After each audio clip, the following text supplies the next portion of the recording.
Hi, and welcome to another Dolphin Financial Radio Show. My name's Dan Wendell, and today we're going to be talking about home equity in retirement. We're going to talk about what home equity is, and I'm going to cover 4 different ways you can tap the equity or the value in your home for retirement purposes. But we'll also talk about whether or not that's even the right thing to do. And to help me with that, I'm going to bring in my trusty sidekick, Tony Shore. Tony, there you are. Welcome to the Here show. I am. Now, Here I am. In my background, and this isn't useful for the listeners on the podcast, but the viewers on YouTube and wherever else they watch can see I have a house behind me. I got a fancy financial calculator. I don't know if you could see it, but that is a $500 bill. Oh, wow. Is there such a thing? I've never seen one. And I notice you're back in your dungeon. So I'm in the home studio today. we haven't figured out the office studio yet. We're working on it, but Yeah. we'll get there. And Yep. yeah, so welcome to the show. We're going to talk about home equity in retirement. Ooh. You ready for this one? Using home equity in retirement. This is a good one. I'm going to need this one sooner rather than later, probably, Now, Dan. why would you say you're going to need it? Out of curiosity, what makes you think that? I'm Whoops. serious. I said the Serious. wrong thing. Uh-oh. No. Well, let's take a step back for a moment. And some people may not know what home equity is, but if you're watching this video, you probably know what home equity is. But if you're wondering what it means, it's home equity is how much the home value is, or the market value of your house that you own, minus any liability against it, whether you have a mortgage or some sort of home equity line of credit or something that you owe on it. That is your equity. So you take what you can sell it for and how much you owe on it. The difference is your equity. And a lot of people lately have a lot of equity in their home. Yep. The question is, should you use it for retirement income or retirement purposes? And that's See, that's the question. So we have equity in our home. My wife and I have lived in this house 23 years. Kids born and raised here. So, we have a HELOC, home equity line of credit, which you mentioned, which I had no idea what that was until we actually got one. It's not supposed to work that way. Yeah, I know. What am I signing? What is this? I should have Your called wife's Dan like, first. Tony, just be quiet and sign the paperwork. Well, no, we knew what we were getting into because we wanted to do some home repairs. We wanted to fence in our backyard. We wanted to do some landscaping. We needed to put in new windows, which are very expensive. With windows, you get what you pay for, Dan. I'm somewhat of an expert on windows. You want to buy? I guess I can't. I don't know. Anderson windows. I've heard of the best. They're made right here in Minnesota. I think they even now make hurricane windows down in Florida. So here in the Clearwater area, I think you can get Anderson hurricane windows. Anyway, Dan, we took out a home equity. Let's say that, right? Yeah, we took out a home equity. Cash sitting in your bank. No, we couldn't pay for it with cash or even with that emergency fund that you have us saving up. So we took out a home equity line of credit because we had equity in our house. But I'm wondering if we can use some of that home equity when we get into retirement to live off of, in addition to our Social Security and our retirement savings. Well, see, that's it. I think a lot of people are in your shoes, especially now. Speaking of Minnesota, I just helped my friend move. He didn't move yet. He came from Minnesota a couple of weekends ago. We went and looked at houses in Dunedin. The prices were outrageous. And so I'm thinking, wow, home prices are up. People bought them. And if you bought it years ago, in your case, 23 years ago, let's say you're the typical person. Okay, you live in Minnesota, you suffer with the rest of the people there. I've been there. Your friend is smart, by the way, for moving to Florida. Yeah. Well, I lived in Minnesota, so I could pick on it, right? I've lived in the Twin Cities. Yep. For quite a few years, and I moved away. And so I can pick on you and say, yeah, you're suffering now, but eventually you move. But let's think about this for a moment. Like a typical person retiring. Let's fast forward. You're only in your 30s now. So let's fast forward 60 years, right? When you're in your 90s and you're getting midlife crisis and you move to Florida. Yep.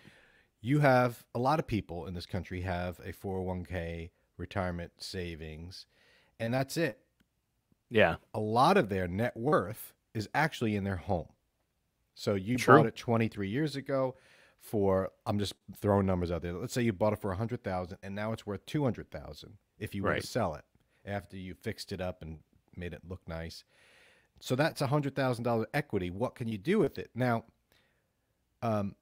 that is what we're talking about. And that value, a lot of people just aren't thinking about. It's always on the back burner. Most people think about the home value only when they go to sell the house and move. But if you're staying there, if you're planning to retire there and not move, people, it's I think it's a cultural thing. People just don't, they put it as the last resort. They put that value as the backup plan. At least I got my house. Yep. They're not looking at it as a strategic retirement asset. And I think that should change. I'm not suggesting that people should just start taking loans against their house, but willy-nilly. But when you're retiring, you have to look at your house as one of the assets because, in my experience, a lot of the people that retire, especially in Florida, they're coming from a spot that's a higher cost of living. The homes are much more valuable in terms of just equity. So they're moving down here and they have a difference between the sale of their home and the purchase of a new home. And that difference can be used for retirement. And people get that. But if you're staying in your home, you may not see it. So let's get into the first, and I have 4 of these. They're not in any particular order, but the first and most common way people use their home for retirement is when they downsize. Yep. So Tony, you and your wife, the kids now, will fast forward, are out of college, they're on their own, and they're not living with you. So, well, your youngest, all right. So your son is living with you. Is he just moved back in? Did he just move back in? He just moved back in, literally. In fact, there's but just he's going stuff. back to college next semester, right? He probably will have 1 year off. While he tries to get into a PA school because they're hard to get into, and he wants to find the right one. So he may be around a while.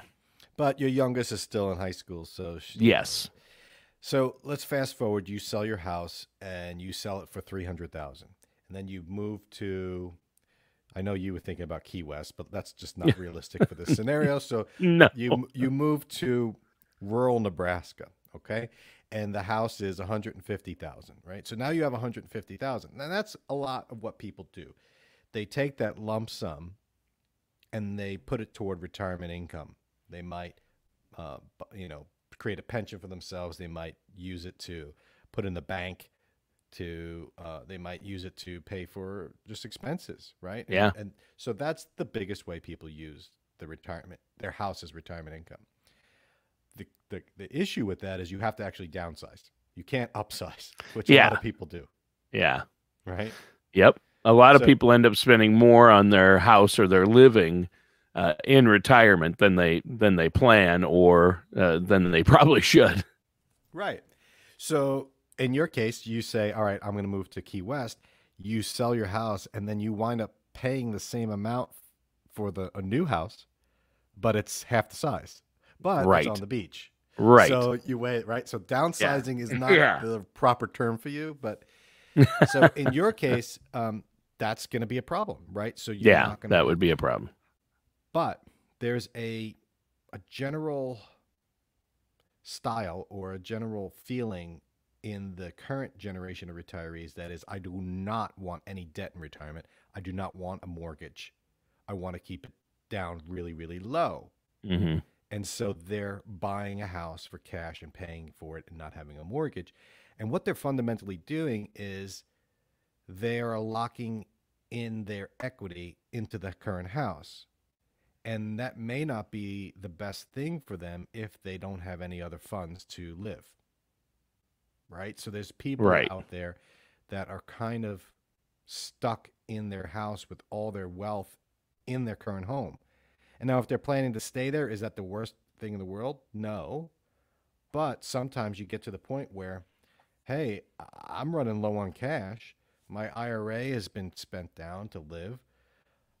I can't really afford life as I'd like to. What do I do? And so that's when Yeah. they need to look at their home equity. If they didn't downsize, if they just put their money, rolled it into the new house and have a very minimal mortgage or no mortgage at all.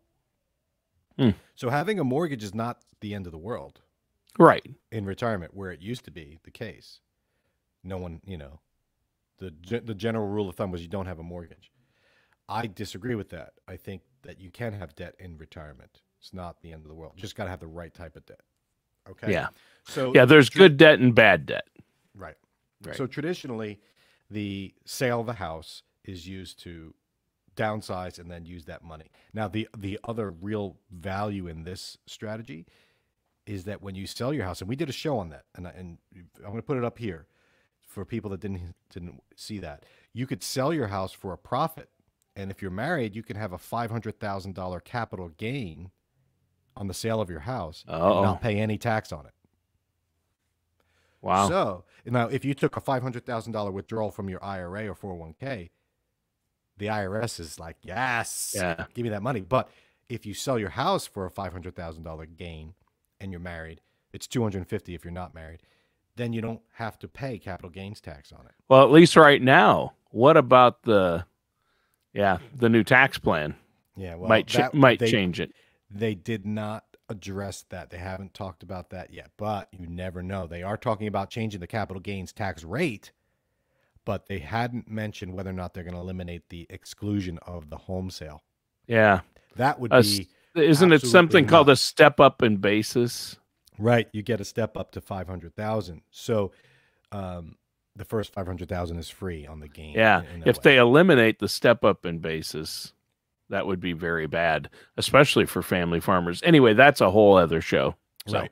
Okay. Yeah. So the next way of using your equity in the home is a reverse mortgage, also known as a home equity conversion mortgage. And these get a bad rap because back in the 80s, I guess, they had some bad sales practices, but I have nothing against reverse mortgages either. I think they're very useful, but they're useful. Well, Tom Selleck says they're fine, so I think that's right. important. So yeah, I'm in. I mean, that mustache. All it takes is that mustache telling me it's okay. I'm good. Right.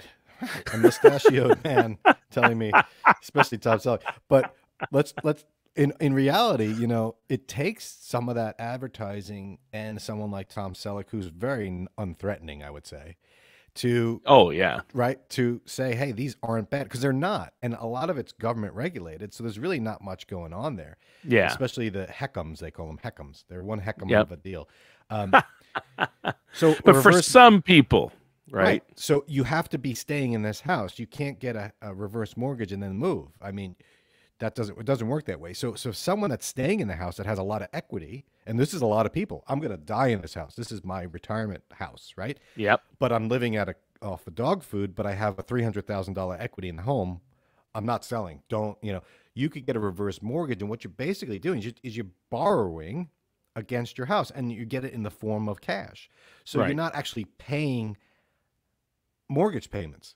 You're actually getting paid payments it's a reverse. It's the reverse, but you're building up a debt.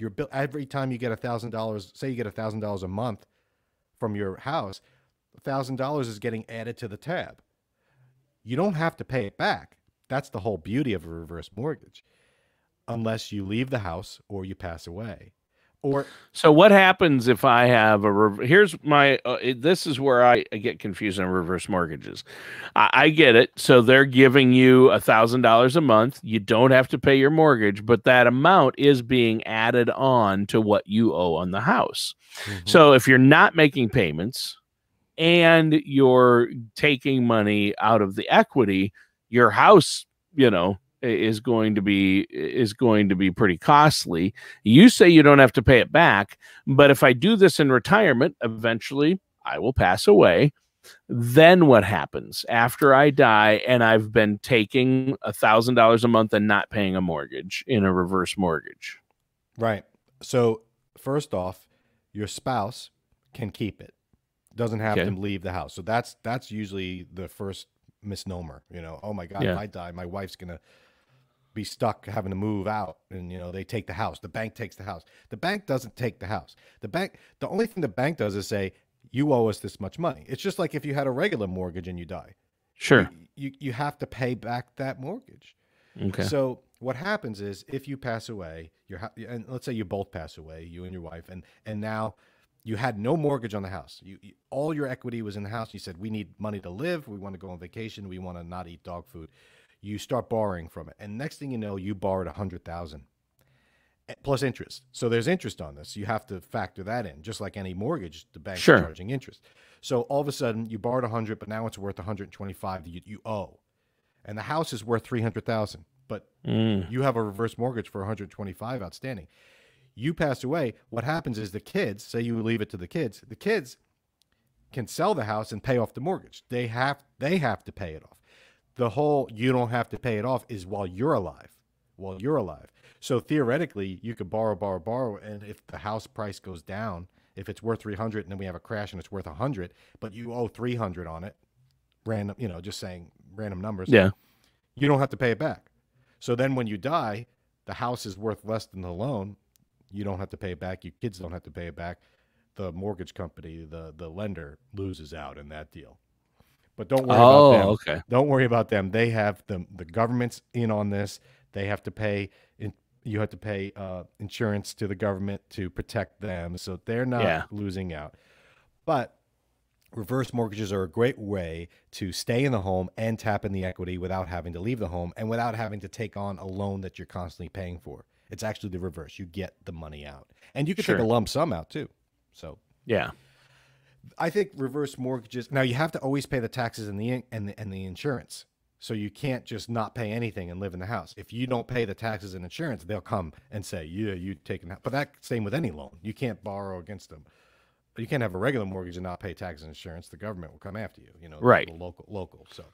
So you still have to make those regular payments on taxes and insurance. Right. Yeah. Okay. Moving on to, and I think it has to be probably 3 years ago now. I had a reverse mortgage specialist, Elena, come on, and we did. Yes. I'll put that up here.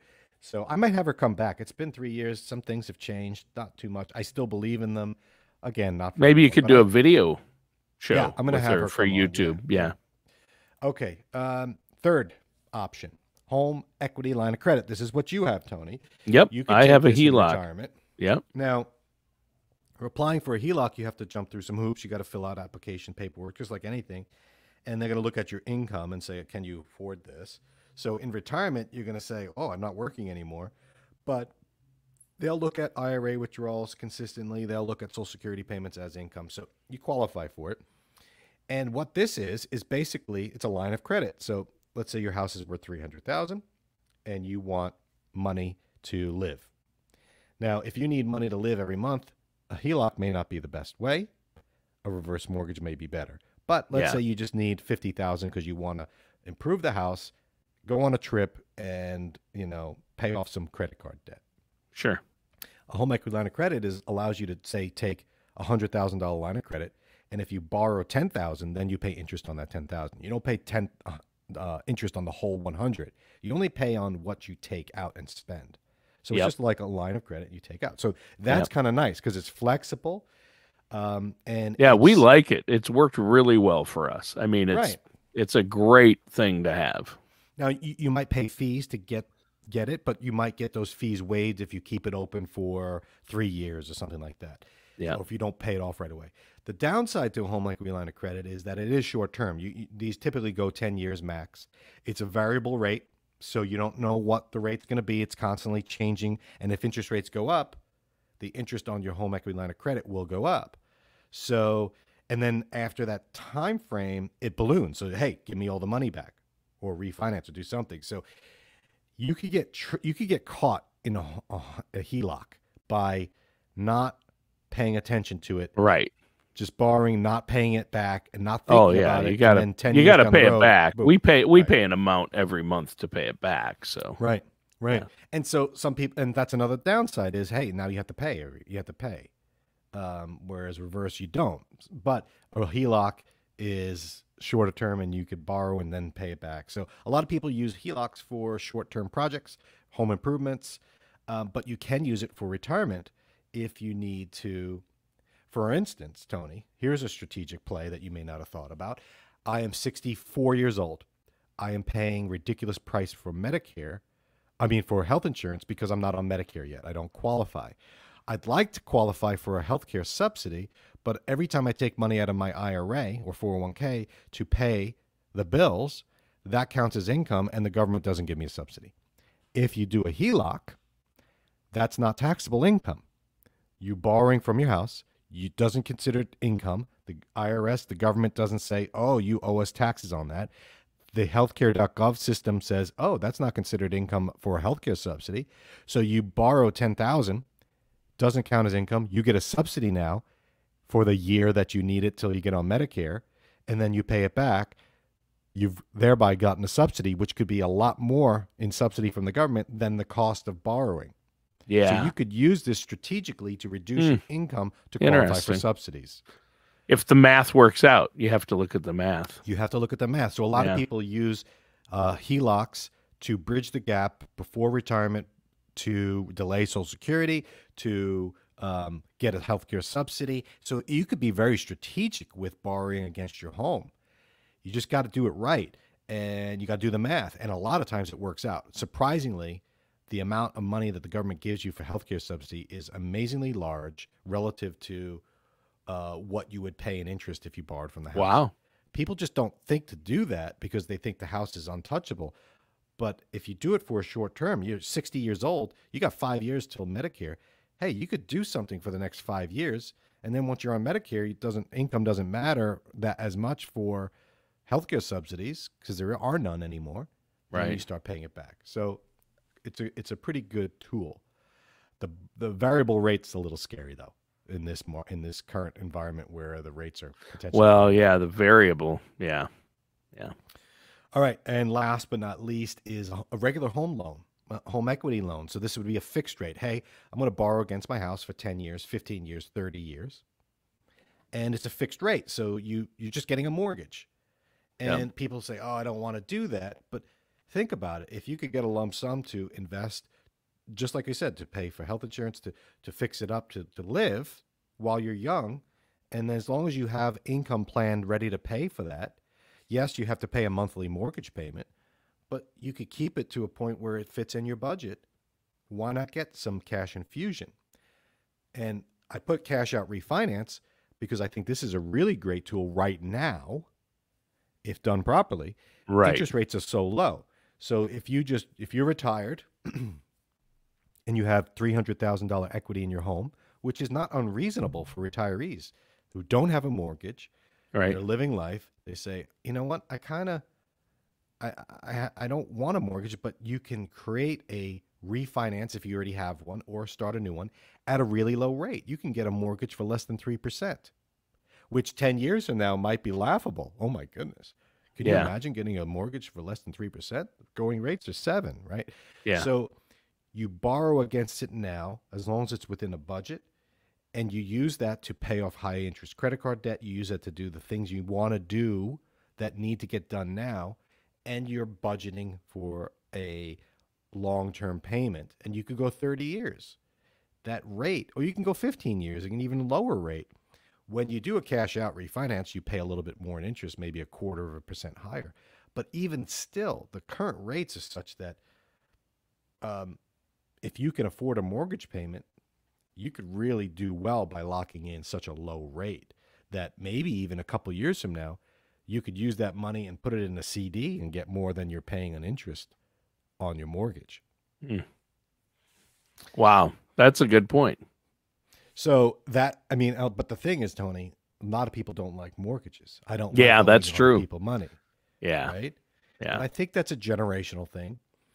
I mean, everybody, Dan, I think I'm in a good position. I mean, everybody has a fifth mortgage on their house, right? Well, how many kids you got? You have 3 kids, so fifth mortgage. Yeah, that sounds about right. A line from Ghostbusters where he's walking out of the bank when they needed an investment to start the company. And speaking of that, we had Ghostbusters on. You put it on one of my the videos we did in the past. Oh yeah, I YouTube put the flagged theme me. on. Yeah, YouTube flagged me for YouTube pulled the copyright show infringement. because YouTube doesn't like that. All right. So in conclusion, your home is an asset. People, they get that, but they don't realize how valuable that asset. It's a huge part of people's net worth in retirement, especially Right. new retirees. They see the 401k lump sum as an asset. How can I position it? Do the same with the house. Use it wisely. You can enhance your retirement. Just got to be smart about it. You got to look at the costs associated with getting a loan or a reverse mortgage. Look at those costs, look at the benefits, and do the math. It's best to work with someone, and don't just go with a mortgage broker and say, give me my options. Shop that around, get a financial planner that's not selling the mortgage, reverse or otherwise, to look at it too and say, hey, this is my opinion. I get that all the time. My clients say, hey, I'm thinking about this. What are my options? Let's look. I'll ask them, go get 3 quotes, get a reverse mortgage quote, and then I'll shop it with them and say, here's the pros and cons. And that's part of what I do as a certified financial planner, is look at the big picture on this, because a house is an asset. I would be foolish not to be helping people with that asset. It's just common sense to me. But like I said, there's this generation, or even just this psychological barrier that people have to overcome of using their house as an asset. I'm not saying to use it as a piggy bank, right? Strategic. Why not be strategic about it? And don't use it to get yourself into too much debt that you can't handle. You know, you have to look at your situation and then all those options you laid out for people today, Dan. I think a lot of people, you know, some people do get using their house for home improvement projects or using, you know, getting a mortgage and getting some extra money to pay off some debt. People do this. They do use their houses, home equity like that. But a lot of people don't think about using it in a way that will help them, especially in or near retirement. And I think that's a really good point. And a lot of people, that is kind of the last, they try to think about, okay, I can squeeze this much out of an IRA. And if I really pinch pennies, I can live off this in retirement. And they're not thinking about how all the different ways they can use that home equity. That's right. They'll resort to a credit card instead of their house at a much higher interest rate. It's like, no, let's be thoughtful about this. Yeah, that's a great point. You don't want to use credit cards or other things, or have to live off, you know, only canned soup and never eat out when you have all this equity in your home. Right.